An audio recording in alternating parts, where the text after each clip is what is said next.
E a gente vai para algo que hoje é um recurso, né? A gente tem aí acompanhado alguns casos de insucesso na mídia, já falamos aqui, a gente não vai tocar nesse assunto, mas é sempre bom esclarecer o que a gente tem ao nosso alcance ligado, tanto à cirurgia plástica quanto a outros procedimentos que não cirúrgicos, que podem melhorar a condição do envelhecimento, que podem cuidar da pele, que podem melhorar a qualidade de vida, a autoestima, de uma forma de sucesso, de um resultado bacana. É por isso que a gente convidou mais uma vez o querido cirurgião plástico, Dr. Marco Cassol. Bem-vindo. Obrigado, Carol. Você está bem? Ótimo, tô ótimo. Muito bom tê-lo aqui. Prazer sempre recebê-lo, porque... Prazer é todo meu. Vim trazer informação, explicar coisas, tirar dúvidas, sanar mitos. Porque muitas vezes, quando ocorreram aí os casos de mortes, enfim... Do que a gente acompanhou na mídia, as pessoas perguntam, mas nossa, mas como a pessoa submeteu a uma cirurgia na casa do médico? Como a outra submeteu? E aí, fato é que ainda com tanta informação, a gente percebe que as pessoas sim se submetem. E as pessoas não podem dizer que não tiveram informação, porque todo mundo tem acesso à informação. Exatamente. Então hoje eu acho legal que nós vamos falar aí dos tratamentos, dos procedimentos estéticos que mais se aproximam do natural. Isso. Né? Porque é isso que a gente quer. Você quer que fazer e quer que todo mundo fale, nossa, como você está bem, mas não sabe o que você fez, né? O objetivo máximo da cirurgia plástica é fazer um procedimento e parecer que não fez nada, né? Melhorou, está se sentindo melhor, está melhor a pele, está melhor a aparência, mas parece que não fez nada. Esse talvez seja o objetivo maior. Então, só que... O que acontece? A gente vai numa crescente de tratamentos. Alguns são preventivos, outros melhoram a autoestima, outros melhoram a condição do colágeno. Então, a gente vai falar de todos eles para as mulheres dos 25 aos 40 anos. Ótimo. Muito legal. Tem vários. Vamos começar com um que, falando, é algo até simples, mas que ele dá um resultado bem legal. Olha lá, vai entrar na tela para vocês. Primeiro procedimento é um microagulhamento. Vamos começar por ele. Microagulhamento é uma forma da gente fazer um estímulo. Ver se a gente consegue mostrar aqui. A Júlia. A Júlia. Então, assim, o que a gente faz com o microagulhamento, né? A gente faz um estímulo importante do colágeno profundo, certo? Com essas agulhinhas, né? E preserva a epiderme superficial. Então, a epiderme e a derme superficial são preservadas, ou seja, no dia seguinte o paciente já está com a sua condição normal da pele. Quando a gente faz um laser, por exemplo, a pele fica muito vermelha, existe uma certa lesão da epiderme. Em alguns momentos a gente precisa até fazer um laser ablativo, são outras coisas. Mas o derma roller, para aqueles pacientes, por exemplo, que têm manchas nessa região, manchas da gestação, né, os melasmas, né? Ou que têm manchas do sol, ou pacientes que querem fazer um rejuvenescimento da pele, a gente consegue com o derma roller resultados bem legais, assim, um estímulo bem importante do colágeno profundo, da derme profunda, sem lesar a epiderme. Só que a minha dúvida é o seguinte, o objetivo, então, do microagulhamento num primeiro momento, estimular o colágeno, porque quando... me corrija, doutor, mas quando você está tendo atrito, a pele precisa renovar. Por isso ela produz mais colágeno. É isso. Exatamente isso. Só que o microagulhamento também permite que você coloque alguns medicamentos e eles penetrem. Aumenta a permeabilidade, obviamente. Inclusive, existem alguns tratamentos que talvez não sejam estéticos, sejam tratamentos mais reconstrutivos para queimados. Normalmente a gente faz em queloides extensos em pacientes queimados. Faz injeção de triancinolona, que é um tratamento para o queloide, uma injeção, um tipo de corticoide específico para o tratamento do queloide. E a gente pode fazer, em vez de ter que fazer as injeções, a gente pode fazer o derma roller e fazer, então, um aumento da permeabilidade dessa pele. Vamos ver se eu consigo mostrar o rolinho aqui. Então, um aumento da permeabilidade dessa pele sem a gente precisar ter que fazer as injeções. E todos aqueles ativos que a gente usa, aquele gel que a gente usa depois do derma roller e os tratamentos de pele, os peelings, aqueles outros tratamentos preventivos que a gente faz normalmente, rotineiramente, potencializam com o uso do derma roller. Então, o derma roller é uma coisa muito legal. Agora, lembrando, isso aqui é de uso individual, né? Não pode ser compartilhado, né? Exatamente. E esse aqui é com agulha maior, é uso médico. Tem alguns com agulha muito pequenininha, que os esteticistas usam, que as próprias pacientes usam em casa. Esse aqui é o médico. Isso. Tem calibres diferentes da agulhinha. E tem uma anestesia, né? Tem anestesia. Um creminho para anestesiar, porque... Só o creminho às vezes não é suficiente, porque dói um pouquinho. Mas é muito eficiente, é uma coisa relativamente nova, talvez seja o boom da moda agora, do momento, mas cada vez mais outras ações a gente está vendo, outras formas de usar o microagulhamento, né, que não a tradicional só. Então, o microagulhamento é realmente muito bom. Muito bacana. Na tela, então, o próximo. Quem quiser vai mandando perguntinhas específicas de cada um deles. Pode mandar perguntas. Que a gente tira a dúvida já já. Olha lá. Esse aí, que é ainda... Toxina botulínica. Botulínica, que quem ainda não fez, está perdendo tempo. Dá um resultado muito natural. É um procedimento muito simples, muito rápido e fácil. É um procedimento que, quando usado com moderação... Eu até trouxe um vibradorzinho que a gente usa para fazer a toxina botulínica, que a gente coloca... Deixa eu ver se eu consigo mostrar aqui já a gente mostra o vídeo, tela. Então. Isso. Então, a gente coloca esse vibradorzinho, ele dá uma vibradinha na pele e o paciente sente menos aquela picadinha da agulhinha. Tá. Quando a gente vai fazer os pezinhos de galinha, ou vai fazer aquela expressão de braveza que... Em lugares que são mais doloridinhos, né? Isso. Então é uma forma da gente amenizar esse desconforto da picadinha da toxina botulínica. E ó, na tela pode ser usada. Pra você explicar pra gente. Isso, exatamente. Ó. A gente paralisa esses músculos. E sempre o resultado legal da toxina botulínica é a gente fazer o procedimento e ter um resultado muito natural. Porque quando a gente exagera no uso da toxina botulínica, fica artificial, fica aquela face congelada, aquela face sem expressão, e isso não é uma coisa legal. Não, aquela sobrancelha que ou sobe demais... Exatamente, exageros. Tudo que é exagerado fica feio. Exato. Ou aquele testão. Quando tem uma testa que fica, né, tá tão lisa, ele tá falando, nossa, mas que testa grande. Nenhuma expressão. Então, é importante, claro, fazer isso. Mas tem que ser nos pontos corretos e com moderação. Isso, e sempre com alguém que tenha, gente. Por favor, procurar um profissional qualificado para fazer toxina botulínica, tem que ser cirurgião plástico ou dermatologista. É verdade. Tem que ser pessoas que têm uma formação adequada para fazer. Tá aí. Vamos agora pro próximo, daqui a pouquinho, a gente tira dúvidas do público, olha lá. Preenchimento labial. Doutor, esse eu nunca fiz, eu tenho um pouco de receio. Vamos desmistificar? Assim, o ácido hialurônico, né, que a gente faz para o preenchimento labial, a gente faz, é uma seringuinha de 1 ml, normalmente a gente não faz mais que 1 ml no lábio superior e 1 no inferior. Normalmente a gente pode até fazer 1 ml para o superior e inferior, né? E a gente pode fazer com uma agulhinha, eu mostrei antes a agulhinha, mas pode também fazer com uma cânula. Deixa eu ver se a gente consegue mostrar a cânulazinha aqui, ó. Ela não tem ponta, né? É uma cânulazinha que a ponta é redondinha. Qual é a diferença de usar a cânula para usar a agulhinha? A cânula, a gente não pega os vasinhos, então a chance de ficar... Aqui, ó, a gente consegue roxinho. Mostrar. Ficar roxinho, ou de injetar o ácido hialurônico dentro de um vaso, com a cânula não existe. Porque a cânula bate no vasinho, né? E ela passa pelo ladinho do vaso. Né? Mas isso também... dá muita segurança no procedimento e dá menos desconforto que a agulha. Mas isso também é muito de profissional para profissional, porque tem profissional que faz direto a aplicação. No assim, local, no sem lábio a cânula. pode ser feito das duas formas. Normalmente, no sulco nasogeniano, aqui no bigode chinês, tratamento do bigode chinês, a gente usa com cânula sempre. Aí. Então, ó, gente, daqui a pouquinho a gente tira as dúvidas. Vamos colocar na tela o ilustre, até pra gente entender, esteticamente falando, esse preenchimento vem com qual objetivo, doutor? É de deixar o lábio mais grosso ou uma boca mais desenhada? É assim, o objetivo inicial sempre é a gente melhorar o contorno, a transição entre a pele e a mucosa. O vermelho do lábio é a mucosa, né? E a pele, tem uma pelezinha que é onde...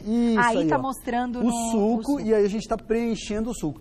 O lábio, as pacientes com a idade acabam perdendo um pouco o volume do lábio, tendo uma certa atrofia do lábio. E a gente pode repor, então, nesses pacientes que perderam. Outros pacientes realmente não têm uma transição bem definida entre a mucosa e a pele. E nesses casos a gente, então, coloca bem na transição entre a mucosa e a pele. O resultado é bem natural, é um procedimento super simples, o resultado já vê na hora. Então, pode levantar o ladinho, né? Tem gente que gosta de levantar o ladinho bigode da chinês. boca. Isso a gente sempre faz com a canulazinha, né? Deixa eu ver se lá, nesse ladinho. Isso, exatamente, aí do ladinho ladinho. Do lábio. Então, é uma perda de volume dessa região que dá um aspecto de afundado nessa região, né? Então, o que a gente faz é isso, é um preenchimento, então, dessa região logo legal. Abaixo ali entre o lábio e a bochecha. E aí a gente está falando do preenchimento labial. Tem outro preenchimento ou o preenchimento a gente já está falando de todos, Glaucio, falando do labial? É que assim, ó, o preenchimento... Tem o corporal também? Tá. O preenchimento com ácido hialurônico, normalmente, quando a gente faz, por exemplo, a cirurgia da face, os pacientes mais velhos, com 60, 70 anos, precisam fazer o lifting facial. Eu até tem aqui na Júlia as marcações do lifting. Para a gente poder ver, a gente faz uma lipoaspiração do pescoço do paciente, né? Aqui tem uma canulazinha de lipoaspiração. Faz uma lipoaspiração do pescoço do paciente, retira essa gordura, trata e pode recolocar essa gordura. Mas isso é um procedimento cirúrgico. Entendi. Precisa ser no centro cirúrgico. O paciente normalmente vai fazer um outro procedimento, a gente aproveita, obviamente, tecido do próprio paciente, e daí repõe o lábio, repõe o sulco, repõe malar, né? Os vários volumes que a gente que é perdido e a gente precisa repor, a gente repõe com gordura do próprio paciente. Isso é o preenchimento com gordura. Existe preenchimento... e claro, o preenchimento com gordura pode ser feito no corpo também. Existe preenchimento corporal com ácido hialurônico? Também existe. Que é muito caro, né? Esse é o problema limitador, por isso que se usam esses outros alternativos que não são os corretos e dá esses problemas, dá o problema. Enfim. Então, para o corpo, muitas vezes a gente tem que recorrer a uma cirurgia plástica, eu acho que... E aí o resultado, além de ser natural, é um resultado que o paciente usa tecido do próprio corpo dele, ou seja, naquele local onde é realizado aquele preenchimento, aquele enxerto de gordura, ocorre uma melhora da vascularização, então melhora os tecidos em volta, porque novos vasinhos são formados. Enfim, é um procedimento mais natural e com resultado bem natural também. Ah, olha lá. Esse aí é... Esse é da lipo ou é dos pontos de preenchimento corporal? Lipoaspiração. Não, isso aí é uma lipoaspiração. Os locais onde a gente normalmente faz a lipoaspiração. Eu até trouxe um modelinho aqui pra gente... Deixa eu ver qual é o próximo que vai entrar. Eu acho que ainda não é a lipo. Eu acho que o primeiro é prótese de mama, tá? Prótese, tá. Esse então, é o campeão, né? Esse é todas as... Quantas por semana? Quantas cirurgias por semana, doutor? Conta pra gente. A gente faz muito. Assim, as próteses, né? Hoje em dia existem próteses, a qualidade das próteses melhoraram muito, a rastreabilidade das próteses. Então, as próteses de poliuretano, eu sou um fomentador das próteses de poliuretano. Eu acho que as próteses... Essa aí tem a anatômica e a redonda, né? Tá. Os dois modelos... Isso depende do quê? As texturizadas e lisas e poliuretano. Depende do formato, né? Da mama. A colocação... Isso, depende do desejo da paciente. Muitas vezes a paciente ganhou nenê, ela teve uma perda de volume da mama. Uma perda, assim...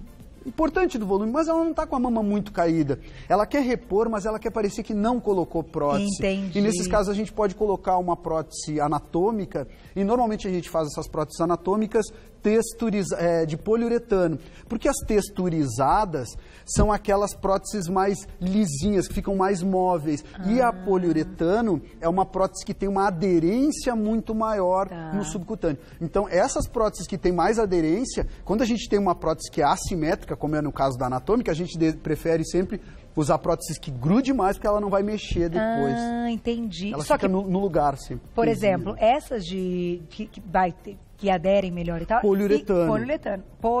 Poliuretano. Elas também ficam mais naturais. Quando é anatômica, fica mais natural, mas ela pode também ser redonda, pode ser cônica. Né? Essas pacientes, por exemplo, que querem volumes muito pequenos na mama, que amamentaram, como eu dei o exemplo, e que querem dar uma levantadinha na mama, mas não parecer que colocaram próteses, colocam próteses cônicas, aquela prótese que tem uma projeção maior e bem pequena, 150 ml. Né? E aí dá uma projeção para a mama, ajuda a montar a mama, porque é poliuretano e porque é cônica, sem precisar fazer aqueles cortes todos que é a mastopexia, aquele corte em âncora, né? Ou tem invertido. Mas então, eu sempre tenho aquela dúvida quando a gente fala de prótese de mama, das técnicas, vamos dizer assim. Que pode ser embaixo do músculo ou não. Em cima, isso. Isso quem define é o médico? Ou tem médico que só faz embaixo do músculo? Ou, enfim, é o corpo da paciente? O que diz? Não, eu acho que depende um pouco, exatamente. Por exemplo, pacientes que não têm mama, a paciente não tem mama, a paciente tem muito pouca mama, e se a gente colocar, e é muito magra, né, modelos, e essa paciente, se a gente colocar a prótese só embaixo da mama, vai ficar aquela prótese artificial, aquela prótese muito marcada, e isso é feio, a gente não quer artificial. Entendi. Nesses casos, então, a gente precisa usar botar a técnica embaixo do músculo. O pós-operatório é mais chato, tem mais desconforto, mas a gente consegue apertar um pouquinho mais a prótese no polo superior e consegue dar um resultado um pouco mais natural no polo superior. Então, assim, são sempre adaptações que a gente tem que ver para cada paciente qual é a melhor indicação para ele. Perfeito. Tem que confiar no médico, né, gente? Tem que confiar. Tem que ser aquela segurança. Exatamente. Tomei a decisão, ok, confio no meu médico. Não confiou no seu médico, por favor, não opere com ele. Tem muitos excelentes profissionais aqui em São Paulo. Concordo. Procure outro profissional. Gente, isso, procedimento estético e cirurgia plástica, você tem que confiar 100%. Próxima na tela, olha lá. Aí a gente vai para outro campeão, abdominoplastia.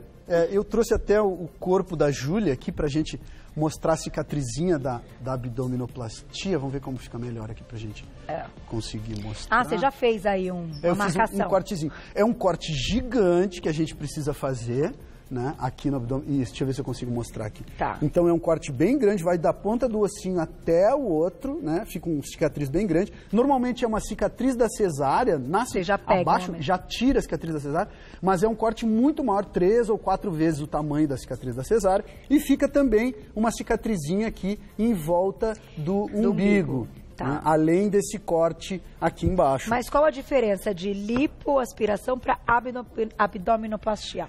A abdominoplastia é normalmente nos pacientes que precisa reposicionamento da musculatura do abdômen. Diastase dos retos abdominais. Tá. Então, o tanquinho, quando a paciente tem o tanquinho, vamos ver se a gente mostra no vídeo, ali, ó, o tanquinho afastado, quando a gente dá os pontinhos, a gente reaproxima os músculos. Entendi. E isso faz com que o paciente fique com aquele abdômen negativo que todas as pacientes querem. Então, os pacientes que ganharam nenê e que têm um abdômen um pouco protuso e muitas vezes ficam com alguma hérniazinha no umbigo, ou enfim, ficam com aquele abdômen mais para frente, a gente precisa fazer abdominoplastia. Mesmo que muitas vezes o paciente nem tenha tanta pele assim sobrando. Tá. Mas a gente faz esse corte grande, enorme, né? E uma cicatriz maior, uma cirurgia maior, mas precisa dessa cirurgia para o reposicionamento da musculatura. E aí a gente consegue aquele abdômen retinho. Isso. Só que na lipo, vamos colocar a lipo então agora na tela para a gente juntar as coisas. Eu te pergunto, doutor, no caso da lipo, a gente pode unir uma abdominoplastia com uma lipoaspiração? Porque imagino que tem um monte de casos de mulheres que queiram tirar essa gordura em excesso que é de uma lipo e também juntar o músculo. Precisam fazer, porque as pessoas não querem fazer abdominoplastia, né? Mas muitas vezes elas precisam, é a indicação. O melhor resultado é o reposicionamento do músculo. Tá. Então, normalmente a gente pode associar. Não pode fazer lipos enormes junto com a abdominoplastia. Então, ali, tem a gordurinha localizada, né, para o paciente acinturar mais, né, para retirar aquela gordurinha e deixar com uma cinturinha. Faz um furinho lá embaixo no pubis, né, junto aos pelos pubianos lá, fica escondidinho. Isso é importante, né? Isso. Então, assim, a abdominoplastia e a lipoaspiração dão resultados maravilhosos. Precisa que tenha uma indicação adequada. Aquele paciente que está muito acima do peso, não é com uma lipoaspiração que ele vai resolver o problema dele. Tá. E assim, quando o paciente, só para dar um exemplo, né? O paciente está acima do peso, ele faz uma lipoaspiração. Ali tem mostrando ali na figura, né?